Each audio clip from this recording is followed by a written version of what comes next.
Nazdar, čau lidi.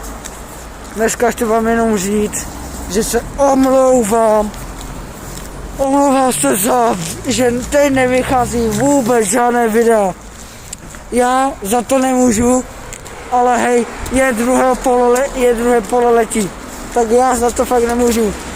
Hej, přísahám, že také to řeknu. 28. je fotbal.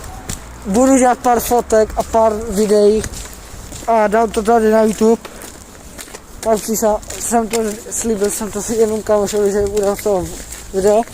A jo, a hned v neděli mám narozeniny, tak já čekám od vás